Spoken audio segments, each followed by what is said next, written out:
there are a lot of rising Republican stars here, including Joni Ernst, who will speak tonight. The Republicans do have a very deep bench, and I hope that the Trump campaign it will appropriately highlight the deep and conservative bench that we have as a party. Jared, you worked for a Veep. I'm wondering what you think Pence brings to the table, and does it soothe out some of those never Trump supporters who some argue are going to make their last stand tonight? I don't think so. I think what Mike Pence might bring to the table is some Coke money, and that's obviously important.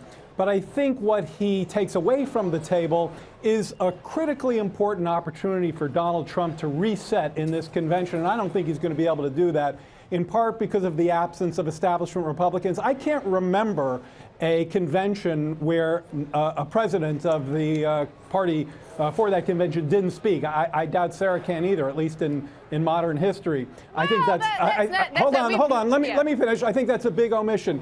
But in terms of Mike Pence, one of the problems you have there is that he's very hard right on social issues. So those people are either already with Trump or they don't. They're a relatively small part of the base.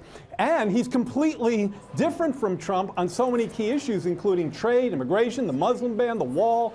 So to me, it's kind of this typical politician thing that they do that really I don't associate, with Donald Trump so much. I think he's kind of messing up his brand there. I think Mike Pence does bring a lot to the ticket, and I think Jared's assessment is a little off in that conservatives, social conservatives particularly, are behind Donald Trump. That's been a problem for Donald Trump, and I think the selection of Mike Pence is very helpful in that regard. It will help unify the base and give people who are concerned about Donald Trump, they will look at him differently and probably support him, whereas beforehand they're still up in the air. Having said that, Jared is right in the sense that having selected somebody that could go directly at Donald Trump's weaknesses with women, with minorities, probably would have been a better longer-term play. That's exactly my point. So there's where I think the real problem comes. If the Republicans don't come out of this convention, they may get a bit of a bounce, but if they don't come out of this convention with a lot more support from what I call the median voter, someone who's not to the far right, Mike Pence is to the far right, I don't think they're going to win in November. So Sarah, what is a reasonable expectation? John mentioned the polls a few moments ago of a classic convention bump for Trump-Pence. Well, a typical nominee, would like to see about a 5 to 7 point bump out of convention.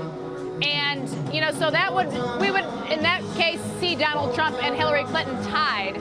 But I think the biggest problem for Donald Trump isn't in the top line numbers, the head-to-head ballot.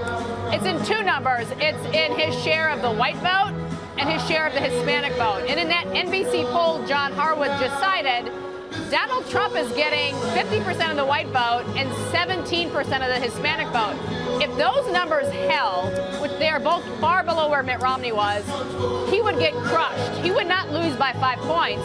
He would lose by 12 points. And so he's got a lot of work to do as a nominee. Hey CNBC fans, thanks for checking out our YouTube channel. Here you're going to find videos packed with all of the information that you need to be smarter about your finances. You can subscribe by clicking right here and click on all the videos around me or the I right here to watch the latest from CNBC. Thanks for watching.